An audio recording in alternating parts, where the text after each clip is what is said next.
Welcome back to the Patient First Podcast. I'm your host, Dr. Bryan Laskin, and I, of course, am excited that you're here. And I'm very excited.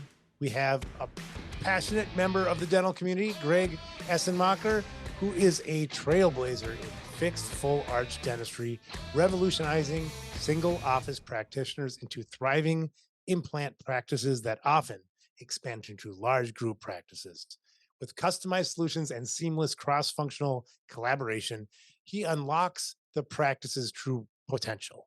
Greg's expertise encompasses optimizing patient acquisition costs, refining team responsibilities, coaching for lead calls, and streamlining treatment planning. Greg, thank you so much for being on the podcast. Yeah, thanks so much, Brian. I really appreciate you having me. Well, you are in a very cool niche in the industry, right? That is, I believe, to be one of the most impactful and fulfilling areas for dentists to get involved in, it having done quite a few full fixed cases myself. But first, I'd like to, what is your background? How did you get to doing what you're doing today? Yeah, I appreciate the question. So I've been in dental for 17 years now, and for about 10 years ago, I helped launch the Neodent brand into the US market. So it's a part of the Strawman Group. And ironically, so those who know anything about implants, so Neodent, when it was launched into the US market, was a huge brand. It was the number one brand down in Brazil. But outside of the US, they have a different way of doing implants. So they actually place the implant and the abutment at time of surgery and work abutment level. So there was no indexed fixture level impression coping.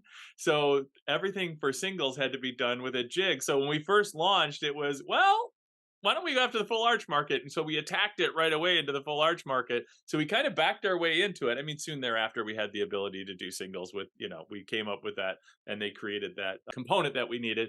So that's really where full arch came from. And as we started to dominate the full arch landscape, back in 2013, 14, 15.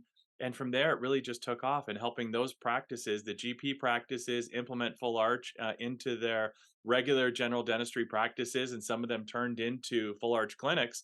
So that's really the story behind me getting into full arch and then seeing the need of different vendor and vendor partners. And I'm kind of a social guy and just being at conferences and knowing that, hey, I need a marketing company. I need this, I need that, and going out and finding those partners within those conferences and making connections for clients of mine, because if they're doing more cases, they were going to buy more implants. And so it was just kind of a natural fit. So that's how I came about in the full arch space.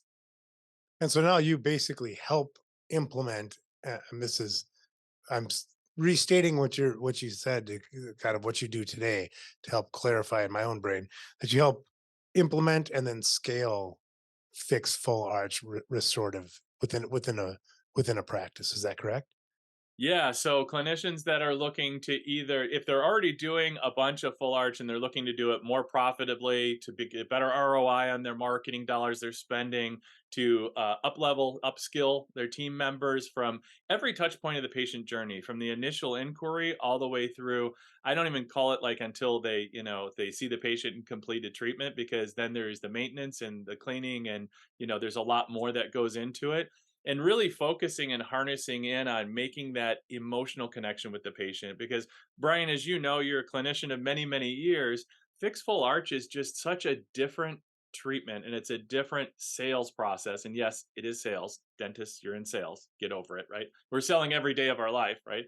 So just a different process. It's a different sales process than any other procedure, maybe except for veneers, than any other process, any other procedure in the dental practice.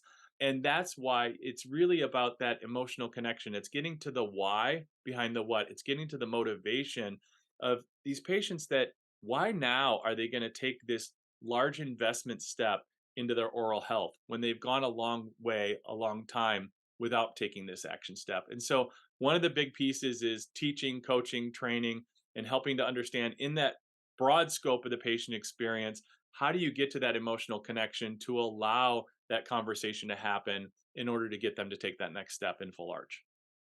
That's interesting. So I think when speaking about case acceptance, which I did for a very long time, I would explain the difference between large cases and other cases, which obviously a fixed full arch implant procedure is a large case, maybe maybe the largest, right? And what I typically say is that those actually aren't sold. So this is what happens.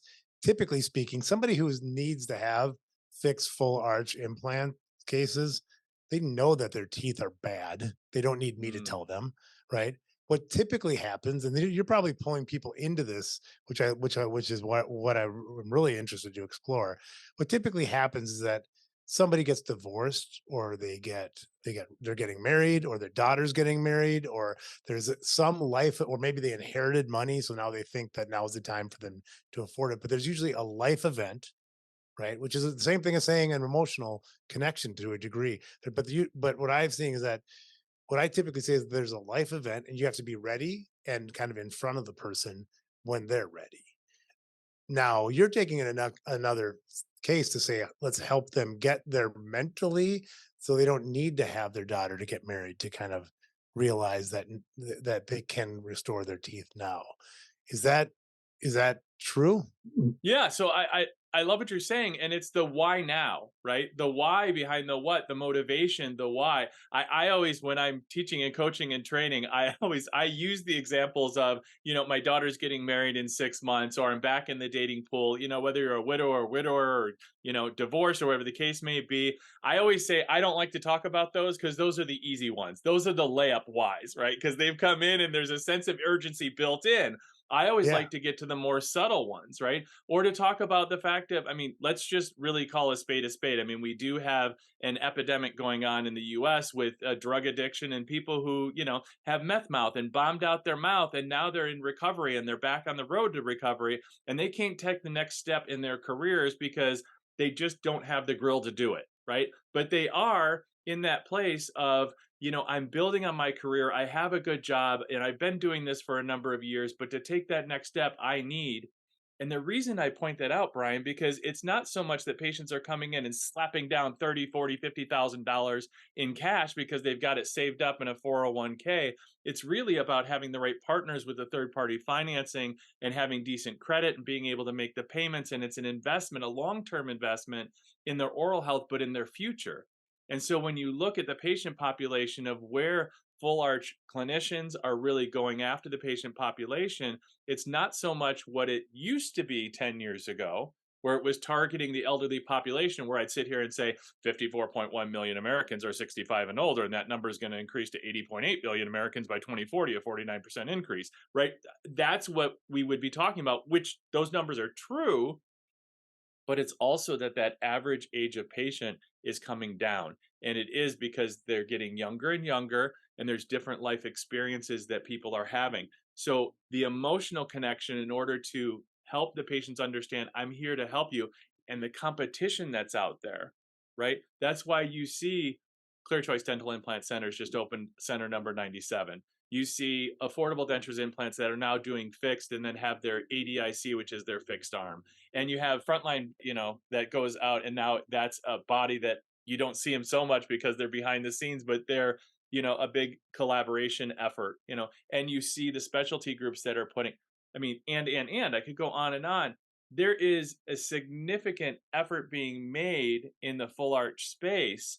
And so if you are a general dentist that's going to add this treatment modality, or if you're doing it, you can't really dip your toe in the water, and it's expensive. Patient acquisition cost is expensive, $15 to $3,500 per start.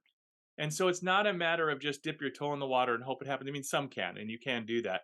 But if you're going to do the direct to consumer marketing, you have to understand what you're up against, what you're competing with, and it's a different type of marketing than just marketing for a new patient for hygiene, right? For 20, 30, 50 patients a month, where you're just booking them, and you're bringing them in because the lifetime value of a patient.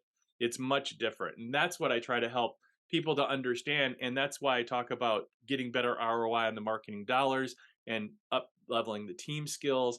Those are the pieces that are critically important, but it really all starts with building that emotional connection with the patient from the very first patient inquiry. That's those that are answering the lead calls, or responding back to those form fills, the surveys.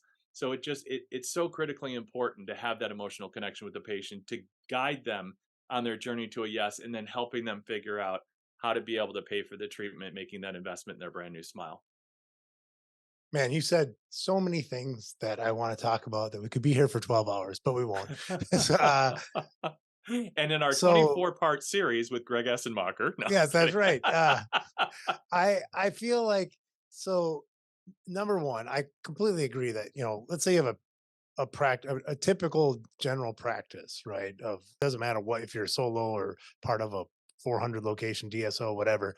You have a patient base, and most patients aren't like raising the hands going, "Oh boy, I need to have full arch implant born cases." And so it's something that you typically will be if you're not just doing a few cases, which let's face it, it doesn't probably make a lot of sense to do a few of these cases. You do kind of want to be all in. And to do that regularly, you have to do external marketing. I completely agree with you. And what you're saying, which is I love, and I have so many questions. What I really have a lot of questions about is, let's face it, most dentists don't do much external marketing, and if they do, it's not very good. Let's just be like, I'm sorry, dentists who are listening. I've done a lot of bad marketing myself. I'm a dentist like you. But then taking it to the next realm, and from the moment that the patient calls in, having an emotional connection with that patient, which in most practices, and this is a judgment call, but the average practice, but it's a it's a fairly well educated judgment call, I would say, that even if a patient has been of record for 10 years, there's probably not a large emotional connection with the practice. So, you, my friend, I believe, have a monster task that you've probably solved. And that's why I have a lot of questions about how do you help dentists with external marketing? And then which that I would say, like, you probably have a playbook that you use, but I'll let you answer that. Well, let me ask you that question first. How how do you help dentists with their external marketing? And is it different from market to market? Yeah, it's a really good question. And so I don't personally do the marketing, but I always coach and train to say hold your marketing companies accountable. And there's a number of different marketing companies, and it really is a match to fit and culture with what you're trying to accomplish, right? And that's critically important. And yes, to answer your question, it's don't allow the metrics to manage you. You manage the metrics with your marketing company, and there's certain levers that you pull, and there absolutely is, and ones that you want to be monitoring. And that across the board is true, especially in full arch, because you want to be making sure that your ROI is there and have reasonable expectations, the maturity of your campaigns as they go along and as you build up your pipeline, because there's also ownership that has to happen and accountability that has to happen on your own team members. Here's one of the things, since you're talking about lead calls, I just want to hit on this, especially with the emotional connection. One of the things to be mindful of that seems to be surprising, first and foremost, is that a typical initial inquiry for, say, a new patient call for hygiene, it's about 1 to 2 minutes. You're gathering the information. Would you agree with that, Brian? I mean, it's you're gathering the Oh yeah. information, you're getting their basic information, if they have insurance, whatnot, and you're booking the appointment. For a full arch patient, this inquiry is usually 5 to 7 to 9 minutes. It's just a much different beast and animal. So if you're going to pay for the marketing and really invest in the marketing, you really have to make sure that you understand that and have somebody who's handling that piece of the puzzle for you. And now there are some marketing companies that actually do the calls for you, the initial calls and inquiry. Now, granted, you have to think about the fact too that as far as branding and whatnot, it may be one step away, but at least in the initial investment. So there's opportunities along the way. You don't have to think, oh, now I have to hire a whole new person. It's not that. It's going in with a strategy. It's preparing for what you're going to be doing. Or if it's not working, maybe you should reassess what you're about to do.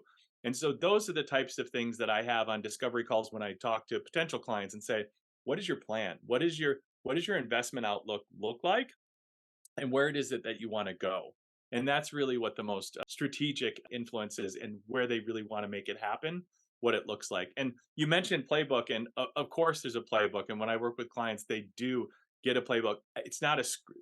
I don't believe in scripts on the phone. I'm just going to say it straight out. Scripts don't work because you're dealing Couldn't with agree human more. beings. And if you're Mhm. going to get to an emotional connection, you can't use scripts. Now, there's scaffolding, right? There's outlines for sure. here's the things you want to hit on, here's how you're going to guide it around. But it never goes ABC. Sometimes it goes D, B, C, A, F, G. I mean, it goes all over the place, but there's certain things to hit on, right? Using empathy, 1,000%. That's how you make the emotional connection, is first and foremost by using empathy, right? And then it's about, assuring they called the right place. This is the place to be, and not by saying, we're the best in town. Yay. No, but it's using your unique selling propositions, like why, the why behind the what for your practice, and then creating a sense of urgency. Like you said, if you have a patient that calls in and they're in pain, okay, well, that's a built in sense of urgency. If it's a patient who's had a bombed out mouth for a very long time, they've had that for a very long time. They're dropping breadcrumbs more than likely because they're looking on Google, or they've had some incentive at that moment to call, but that will wane because they've had this thought for a long time. They haven't been able to smile in family pictures for the last 4 or 5 years, probably the last 10 or 15. Something inspired them to call, but you have to generate that motivation and have to continue to connect with them in order to get them to take action. So I just wanted to share that because you sparked thoughts in me too with what you said. Well, so, you know, we've used teledentistry in my practice because we're one of the first teledentistry platforms, and now we have teledentistry built within Tooth Apps. And a lot of people are wondering, what do you use this for, right? And I believe strongly that it's like we're talking about right now. The reason, like you said, if that person hasn't been to the dentist and hasn't been able to smile for in family photos for 15 years, why why haven't they come in? Well, oftentimes, I believe it's because they have anxiety or they're embarrassed. They don't even want to show the dentist what's going on in their mouth. And so making it easy for them to come into your practice and have it make it clear that there's not going to be any judgment, right? And when they come in, I believe that can be done remotely very effectively. Do you agree with that? Oh, 1,000%, right? Comments like, "Oh, you've waited quite a while." Don't say that, right? Yeah. Using empathy statements like, "I can understand why you would feel that way," right? It's not Mhm. so much the facts, right? Because maybe the person who's on the other end of the line, your employee, your staff member who's taking the calls, you might not have had the situation where you've had missing 7 or 8 teeth or had an upper plate that didn't quite fit right for the last 4 years. But you can certainly relate to the fact of, being embarrassed in public. Everybody's had a moment where they've been embarrassed in public. At least I think so, right? I mean, I'm sure we can all relate to that. So it's identifying with the feelings behind the facts they're sharing and then driving the conversation forward and having this attitude of, I can help. We're here to help because they're relating to other people they've helped in the past in the practice. And that's really where it all stems from. And it all sounds very basic and simple. And a lot of times it is. It's more of a reminder of the mindset to be in when you're actually engaging with the patients and then driving the conversation forward and being able to show them that they can help and then being consistent all along the way with everybody that's a part of that patient journey, a part of that patient experience. I would say it's not simple and it's not basic. I feel like it's very different than what's happening in the vast majority of practices. And not to say that that's and then it's not because the people in dental practice aren't caring. It's because they're busy and they're Mm. being told to do things a certain way, and so it can be a bit of a challenge. And so I feel like it is, and oftentimes the things that are like once revealed, you're like, oh, that makes all the sense in the world. So from that perspective, yes, but I don't think it is simple. Like if you think that, I think that if somebody listening to this podcast is like, well, I'm gonna go talk to the people who work the business systems in my practice tomorrow. We're gonna start treating everybody with empathy. We're gonna start doing full arch cases tomorrow. No, that's not gonna happen. It's Doesn't not quite that work that simple. way. Yeah, No. but it is true though, where attention goes, focus grows. And so if there is attention paid to it and there is some formulation to it, or at least some structure to it, it will improve. And if you put some meat on the bone, that it can steadily improve. And then it's really about accountability, incentivization between those that are really every touch point of the patient journey. And those are some of the things that I've found to be very successful with the practices that I work with, and they've shared their best practices with me. Well, I think for most practices, it won't be that simple. So it would be a good idea for them to reach out to you to get help to do this, right? So, Greg, where can people go to get more information and how they can start doing more full arch implant cases. Yeah, I appreciate that. So if they can figure out how to spell my name, they can hopefully see it, right? So it's Greg Essenmacher. If they find me on LinkedIn, that's a great way. It's the same on Instagram. Those are two really good ways. Or they can go to my website at dental consult, the number four, the letter u.com. And yeah, just reach out. I do discovery calls all the time. That's no fee. We just kind of talk about where you're at, where you'd like to go, and how I might be able to help. Well, I think there's, you talked about how there's competition in this space with groups that are focusing on this. I feel like there's a huge unmet need here, however. And so even though there are people that are focusing on this, there's probably far more patients that need these treatments and there are providers doing the treatment. So for those who are listening who want to do more implant cases, I definitely go to dental consult for number four, the letter u.com. And Greg, thank you so much for being on the podcast. I appreciate everything you're doing for patients and for the industry. It's a pleasure. Thank you so much, Brian. I appreciate it.